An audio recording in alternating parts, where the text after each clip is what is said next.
Welcome to the Catalyst Sale Podcast with Mike and Mike. Sales is a thinking process. This podcast will help you learn about what works in sales, how to hone your skills, and increase your success. I'm your host, Jody Mayberry.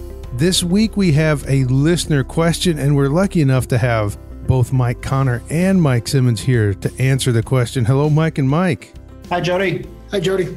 Well, this week we have a question from Max, and Max is in California. It's a two-part question. The first part is, how do you find a recruiter? The second part is, what are best practices when working with recruiters? So let's look at that first part. How do you find a recruiter? If you're a sales professional and you want to work with a recruiter to get a new job, how do you find someone to work with? First place I would go is LinkedIn.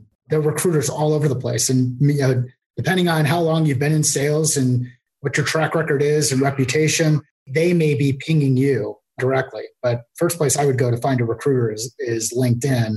Yeah, one of the things I've done over the years is just sort of collected recruiters that I've both worked with that have placed me, or recruiters that I've hired actually to use in a hiring capacity. And if I find a really good one, I build that relationship and kind of keep that. There are obviously connections in LinkedIn and things like that, but I keep that relationship sort of semi-warm, because you never know when you might need to refer somebody or what have you. And they're usually interested in building their networks as well. So it's a pretty easy relationship to manage. But I'd say if you're early career, what you'd want to do is, maybe look at some of the contacts and connections that some of your mentors or managers or people from your past, people that have been in sales for a while, they're generally connected to 4 or 5 different recruiters. And the key there would be really finding the right recruiter. It's like finding the right sales opportunity. Just connect with the person that can get you in front of the best opportunities.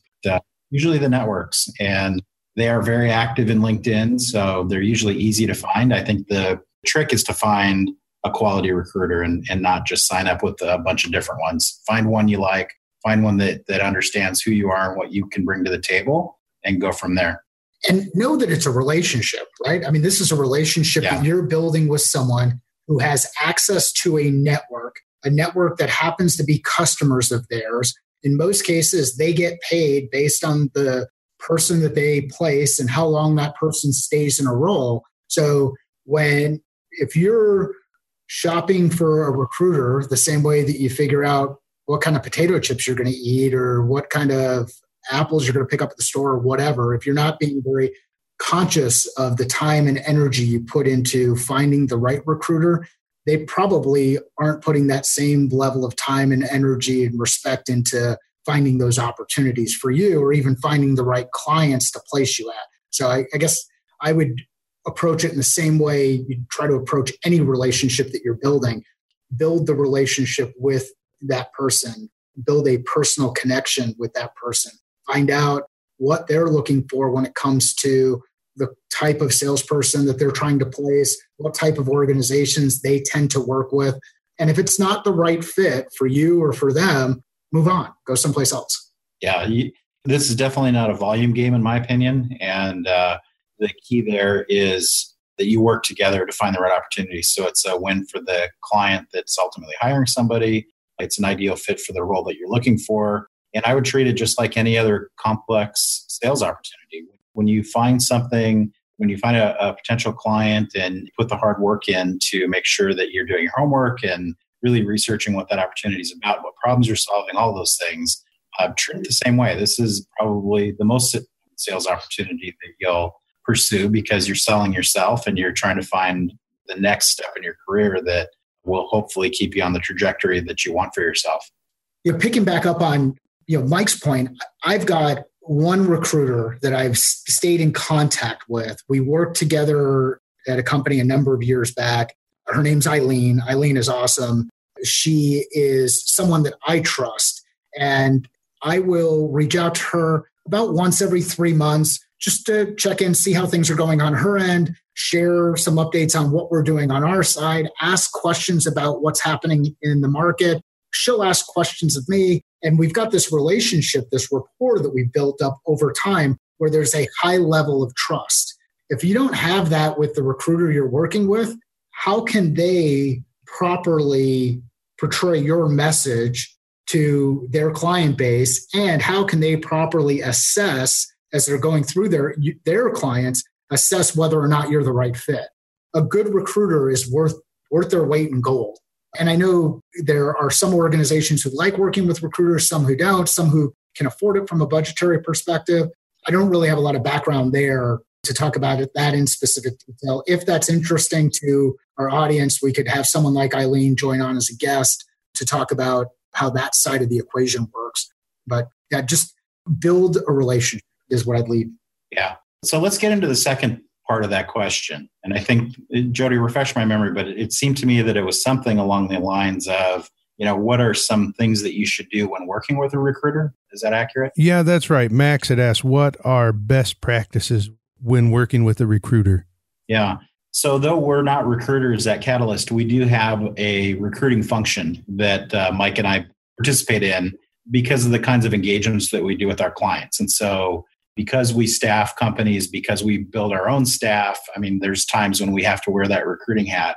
And when we talk about best practices and we talk about what are the things that you should do as a sales rep, I can give you some very real feedback from an experience that I've had over the last 2 or 3 weeks, that it kind of comes and goes in waves when we do the recruiting. And we just happened to hit a wave here a few weeks ago, and we're recruiting for a sales role, and we've posted it, we've shared it in the networks and things like that.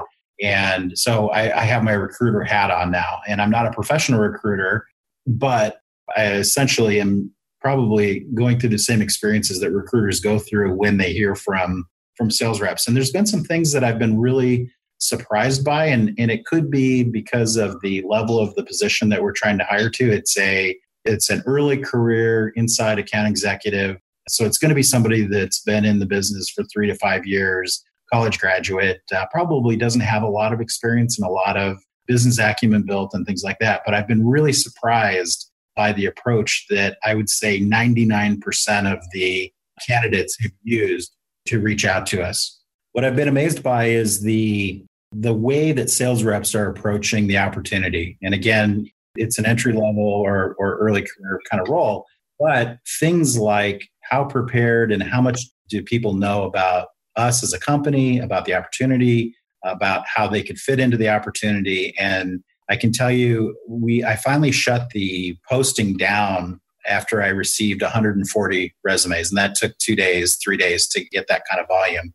And I'm very much about making personal outreach to everybody that connects with us. We definitely don't do the high volume machine learning, have the software screen people out stuff. We take the time. If people are going to take the time to send us a resume, I'm going to take the time to personally respond to every person that has done that for us. I am going to review every single resume, and I'm going to make sure that we understand what people are presenting to us. And I realize for a lot of companies, for an HR person that might be listening to this, they'd say that's nuts. We get 10,000 resumes a day. I'm not in that world. But I can tell you that if you're a sales rep and you're blasting out your resume for every job posting that you can find, and it's a generic cover letter with a generic, my mission is to grow and support your mission, and references are available upon request, all that stuff. And you haven't spent any time understanding the opportunity or learning who we are as a company or what our mission is specifically, you are with the masses. And I can tell you that, and Michael loved this because he is the podcast guy for Catalyst, but I had 1 out of 140 that actually went beyond just hitting the apply now button on the web and actually went to our website, listened to a few of the podcasts,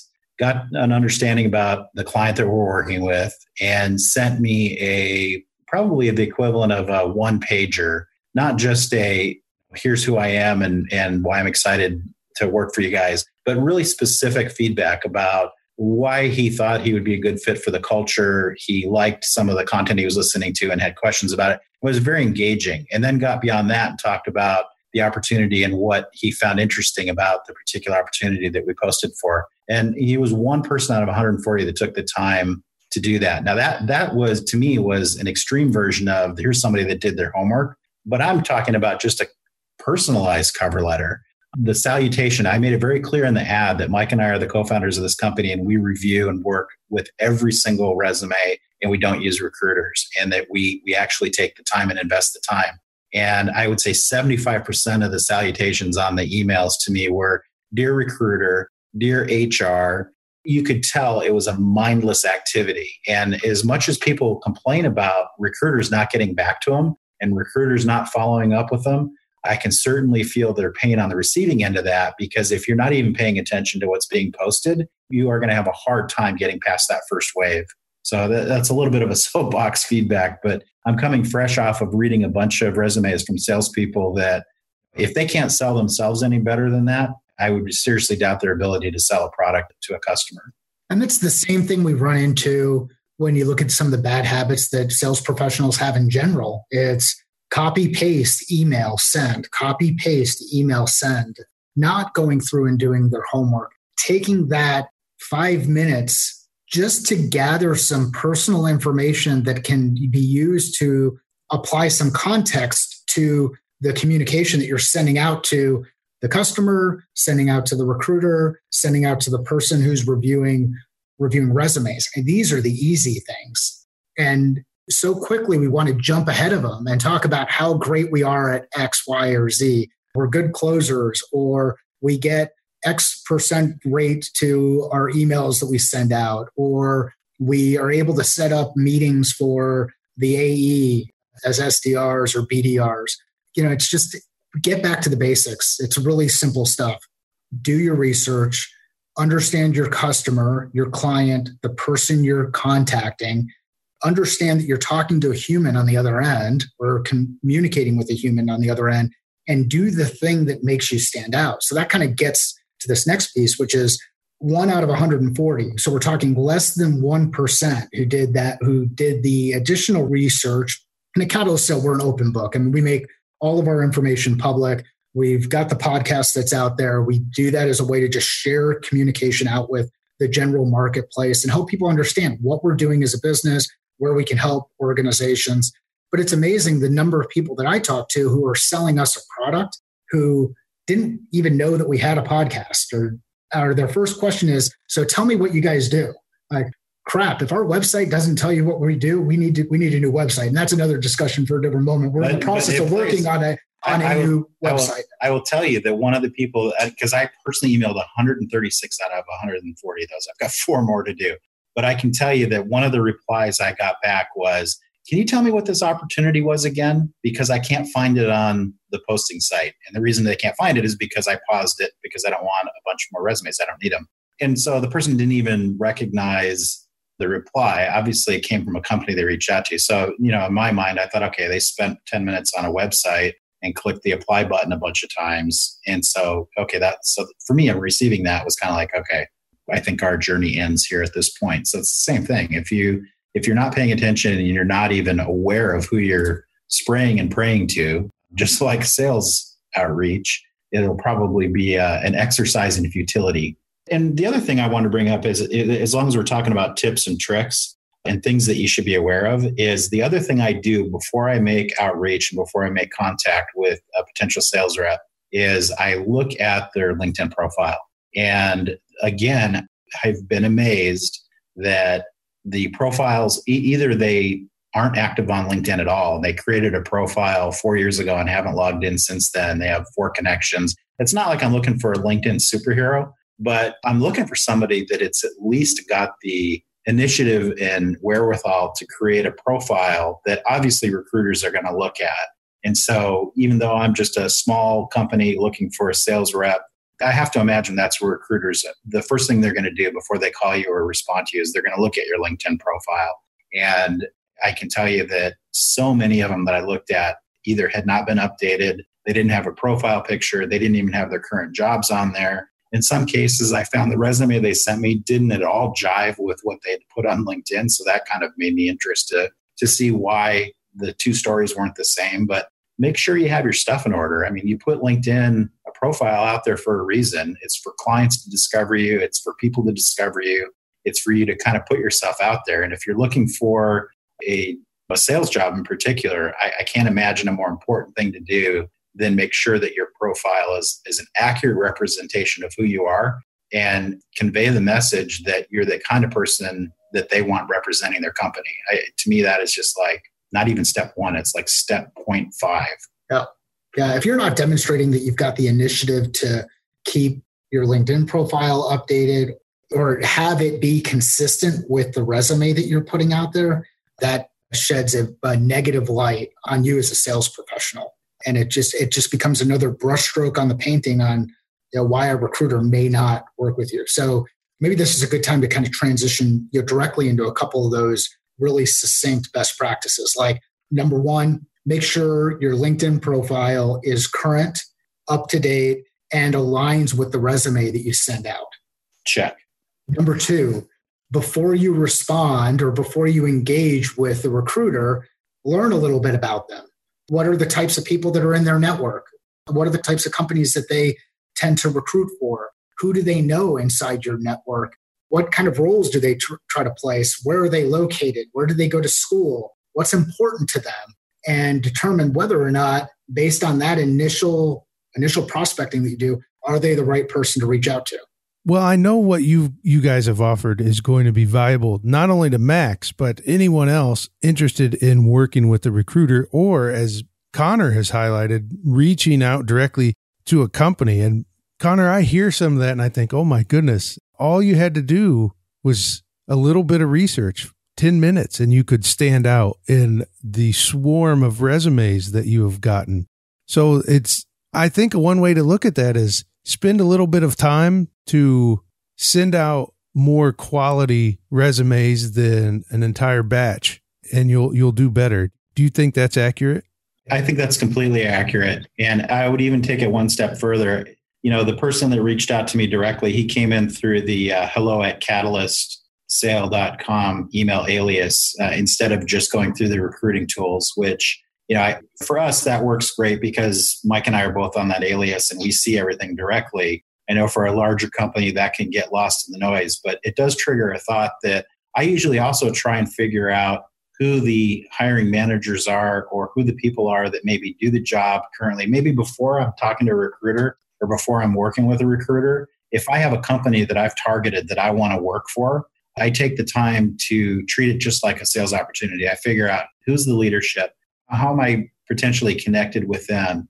This is something I had my daughter do. I said, if you want to work at this company, find people that do that job today that you want and reach out and connect with them and just tell them what you're up to, that you're really interested in the company. You see that they do the kind of work and the job that you'd like to be doing for that company, and just ask them if you can connect and get their perspectives. And I think what happened in her case was people were really interested in connecting with her, sharing information, telling her, the pros and cons from a employee perspective. And as it turned out, one of the people that she connected with, they actually have a referral program inside of their company for candidates that they recommend to HR. And so you basically circumvent the noise altogether by having that person then who's an employee of the company recommend you and say, here's somebody I want to put into the lead funnel, if you will, for potential employees. And it really made a difference as far as how engaging then the recruiter on the other end was, that basically what they're getting is an inbound lead that says,